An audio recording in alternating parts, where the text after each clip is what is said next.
이제 진짜 마지막 질문입니다. 우리 TV조선 고승현 기자님 계속 손을 들어서 마지막 질문 기회 드리겠습니다. 예. 네, 안녕하세요.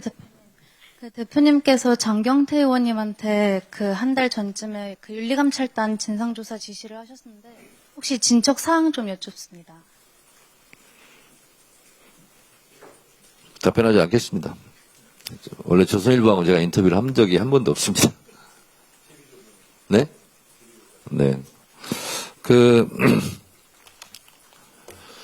오늘 다 끝났습니까? 딱, 한 분만, 네, 더. 예. 어디십니까? 전자신문.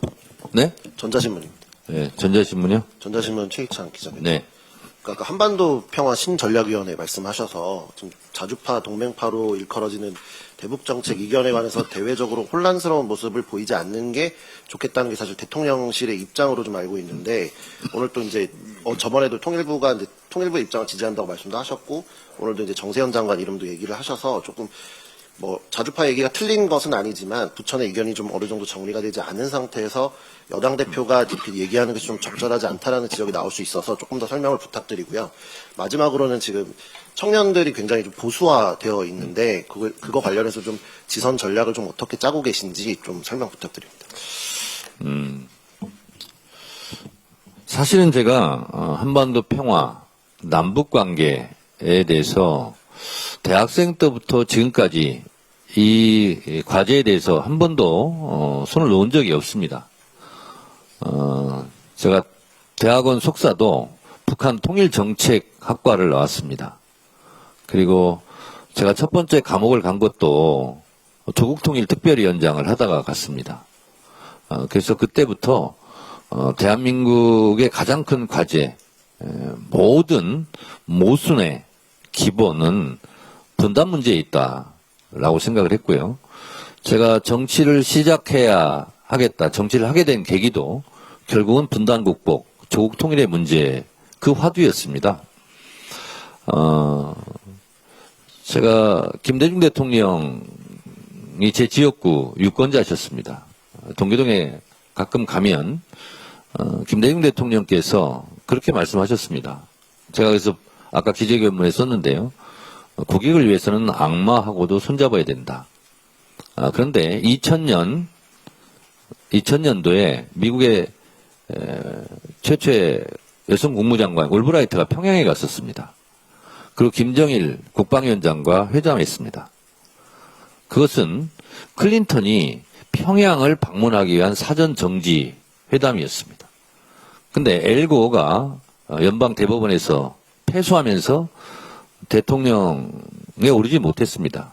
그래서 클린턴이 평양행을 하지 못했다고 제가 알고 있습니다. 그래서 김대중 대통령께서는 그 순간을 떠올리시면서 천추의 한이고 박복한 민족이라고 이렇게 안타까워하셨습니다.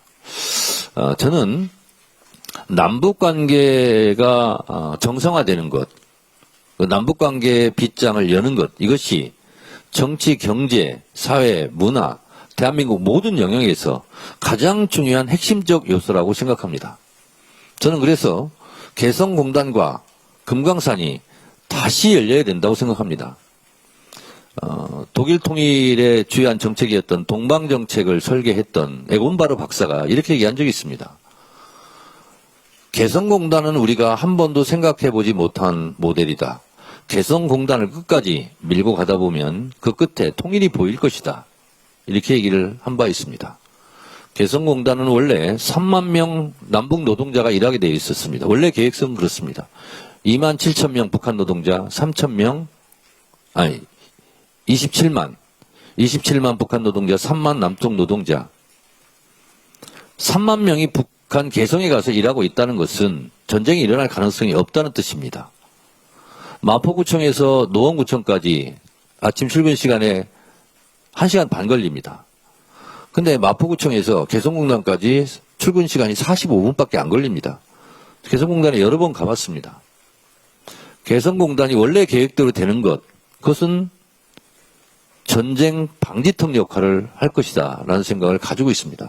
이 개성공단이 닫혀진 것, 금강산 관광이 닫혀진 것, 제 개인적으로도 천추의 한입니다. 이것을 어떻게든 다시 열어야 되고 남북철도를 연결하고 그래서 동남아시아, 일본을 포함한 수출 물동량이 부산에 모이고 부산에서 출발한 기차로 유럽까지 가는 그런 시대가 우리의 꿈이고 우리의 희망입니다. 근데 이것이 하루라도 빨리 됐으면 좋겠는데 그러려면 남북이 실제로 대화하고 그런 것을 시작해야 되는데 그것이 꽉 막혀 있습니다. 이걸 풀려면 여러 가지 지혜들, 흑백 논리가 아니라 자주파다, 동맹파다 이런 말을 쓰는 것도 저는 적절하지 않다고 생각합니다. 왜 두 파만 있습니까? 다양한 목소리, 다양한 파가 있어야 되죠. 그래서 어떻게든 이 신락 같은 희망입니다만 개성공단 같은 경우는 제가 늘상 얘기했습니다. 남북관계의 숨구멍이다. 이 숨구멍을 트여야 됩니다. 남북관계 복원을 위해서. 그래서 어떻게 해서든 이 문을 열어야 되겠다. 이런 생각을 저는 정말 많이 고민하고 있고요. 그리고 저보다 더 많이 대통령께서 고민하시리라 생각합니다. 그래서 조금이라도 이재명 대통령이 쓸 수 있는 길을 다양하게 좀 열어드리고 싶고 도와드리고 싶고 그래서 지렛대 역할을 당해서 하고자 합니다. 네.